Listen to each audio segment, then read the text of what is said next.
The other day I was out on a walk and this unfolded right before my eyes. A young couple parked their car and I saw a young child, maybe 5 or 6 years old, get out of the car and take off running across the street. I saw an expression of horror on the mother's face as she took off after him across the road. Luckily, no cars passed in those brief moments. Then, something a bit sad and unfortunate, but also worth unpacking, happened. The child reached the footpath on the other side and ran a bit further. The mom tried to catch up and was initially unsuccessful. Eventually, she caught up to the child and proceeded to yell and smack the child's bottom a few times. Predictably, the child started crying shortly after. It is Jose here from Train Me Please. Let's go. Now, I could easily replace the child with a dog in this example, right? The behavior could be analyzed pretty much to a T if it were a dog instead. So, what is happening here from an applied behavior analysis perspective? The intention of the mother is pretty clear. She was trying to use positive punishment to decrease the future frequency of the behavior of taking off running across the road. But is that really what will happen? Well, it's hard to say, but let's unpack this information a little more and start with our ABCs. The antecedent is that the car door opened.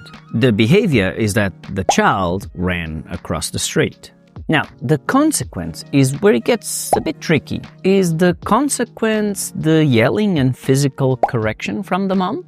Not really. I think the most likely consequence here is that the child reached the other side of the street near the nice garden successfully. Most likely, the behavior of running across the street got positively reinforced. We would have to observe the future frequency of the behavior to know for sure. After that, there was still quite a bit of behavior of antecedents and consequences until we reached the consequence of the yelling and smacking. For that consequence to be at its peak efficiency and capacity to influence the behavior of running across the street in the future, it would have to happen shortly after the child takes the first step or couple of steps to run across the street. So, if we could apply that consequence with incredibly good timing, are we good to go with this approach? Well, you know me, the answer is obviously no.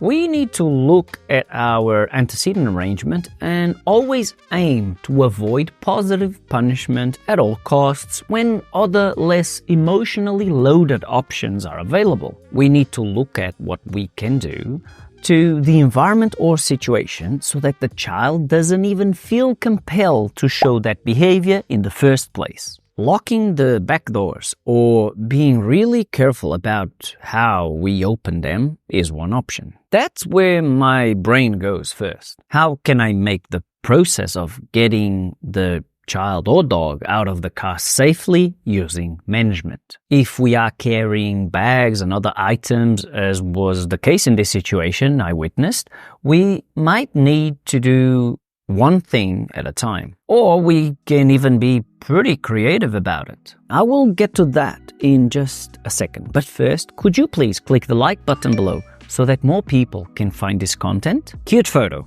as a thanks.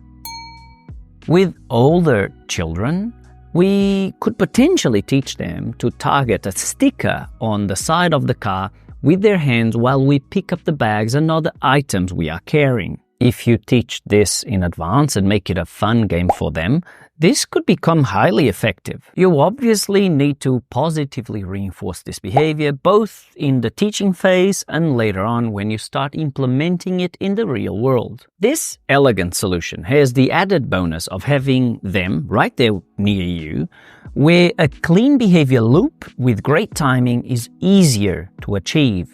This is applicable to dogs as well. You can teach them to target something either on the car or on you when they jump out of the car. And this is just one quick behavior modification option that comes to mind. We can effectively and humanely modify behavior with good antecedent arrangement and positive reinforcement in the overwhelming majority of situations. Could you please leave me a comment below with the keyword target, That will let me know that you watched the video to this point. A big thank you to all the supporters via Buy Me a Coffee, Super Thanks, and to those who have bought my digital handouts. You are the best. Next, watch this video here about a case study with a child and a water buffalo. Obrigado e até a próxima.